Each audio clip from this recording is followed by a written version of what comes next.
कळसातल्या माणसावर आमचा विश्वास नाही, दगडातल्या आणि पाषाणातल्या भगवंतावर आम्ही कधी विश्वास ठेवणार? तो भगवंत दाखवून देणाऱ्या संतांवर आम्ही कधी विश्वास ठेवणार? कारण आम्ही प्रचंड, थोडा वाईट शब्द वापरते, नतद्रष्ट माणसं आहोत की आम्ही लबाड आहोत. लबाड भक्तीच्या प्रांतामध्ये आम्ही लबाड भक्ती करतो. बरं, परमेश्वराकडे सकामतेने जातो. काही हवं असलं तरच त्याच्याकडे जातो. काय हवं होतं माझ्या नामदेव महाराजांना? आईने सांगितलं, नाम्या जा पांडुरंगाला नैवेद्य अर्पण करून ये. माझ्या आवडीचा दृष्टांत आहे आणि आपल्या सगळ्यांच्या माहितीतला किस्सा आहे हा, नामदेवांच्या चरित्रातला. 5 वर्षाचं लेकरू धावत गेलो. सकाळी पहाटे उठलं होतं. दामा शेट्टीने सांगितलं होतं, नाम्या उद्याचा नैवेद्य पांडुरंगाला तू द्या, मी परगावी जाऊन येतो. सकाळी उठले आणि आईच्या मागे लागले सकाळपासूनच. आई लवकर जेवायला कर, लवकर जेवण तयार कर, नैवेद्य तयार कर, मला पांडुरंगाला द्यायचंय. आई म्हणली, नाम्या कार्ट्या देव काही उठल्या उठल्या जेवायला बसणार आहे? अरे थांब जरा, उजाड उतर दे. आणि मस्त नैवेद्याचं ताट तयार करून दिलं, केळीचं पान वरती झाकलं आणि नेलं राऊळामध्ये नामदेवांनी. दुडू दुडू दुडू दुडू धावत. 5 वर्षाचं लेकरू.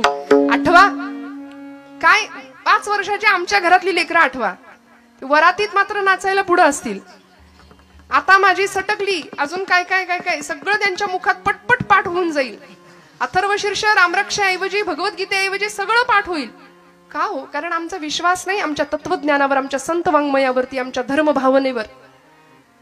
परवा अमेरिकेमध्ये टेक्सास नावाच्या शहरामध्ये, अलीकडची गोष्ट आहे बरं, 10,000 विद्यार्थ्यांनी, तिथल्या शाळेतल्या 10,000 मुलांनी एकत्र गीता पठणाचा अभ्यास केला. एकत्र गीता पठण केलं होतं. या टाळ्या तुम्ही वाजवताय अमेरिकेतल्या पोरांसाठी, या टाळ्या आपल्या पोरांसाठी वाजल्या पाहिजेत. एकत्र गीता पठण 10,000 मुलं, त्यांना म्हणता सुद्धा येत नाही, ते हरे राम हरे कृष्ण असं म्हणतात.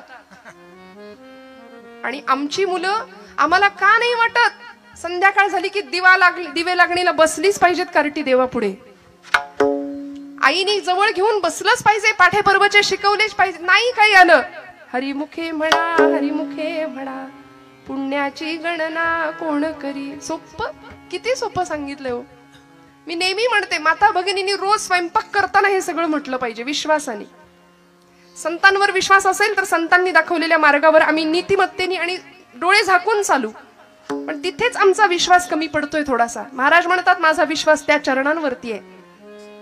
आमचा विश्वास नाही म्हणून जेवताना आदळापट फार तर भांड्यांची होईल, पण भोजन बनवताना, भाकरी थापताना, पोळी करताना, कणिक मळताना जर आम्ही म्हणू ना, देवाची द्वारी उभा क्षण भरी, तेणे मुक्तीचारी साधी येल्या, मस्त गोळे बनवायचे, पिठात बुडवायचा, किंवा भाकरी थापताना लाटायला घ्यायची चपाती, हरिमुखे म्हणा हरिमुखे म्हणा, पुण्याची गणना टाकायची तव्यावर, असोनी संसारी जिव्हे वेगू फुगली बघा, वेदशास्त्र उभारी बाह्या सदा, ज्ञानदेव म्हणे व्यासाची खुणा. असं करता करता हरिपाठाच्या संस्कारातनं तयार झालेली पोळी जर आमच्या लेकरांनी खाल्ली तर का नाही घराघरात ज्ञानोबांचा संस्कार निर्माण होणार? मला सांगा तुम्ही. 5 वर्षाच्या नामदेवानी गुणाई मातेला सांगावं, आई दे ग ताट. धावत गेले दुडू दुडू दुडू आणि पांडुरंगासमोर उभे राहिले. राऊळामध्ये आले, मंडल केलं, ताट ठेवलं, पाणी फिरवलं आणि म्हणले, करा सुरुवात. एवढे अर्जवाना देव जेवणार आहे का हो? आमच्याकडून जेवलाय कधी? इथे पाठवू देत. देव जेवलाय का आपल्याकडून कधी? बर, देव जेवताना कधी आपल्या डोळ्यात पाणी येतं का? बोला, खरं सांगा महिला वर्ग. आपलं लेकरू जर जेवलं नाही एखाद दिवशी तर मात्र दिवसभर बाई गो, काय खाल्लंच नाही लेकरांनी, काय खाल्लंच नाही आज. प्रपंचासाठी आम्ही रडू, देवासाठी आम्ही नाही रडणार. नामदेव महाराज रडले देव जेवत नव्हता म्हणून.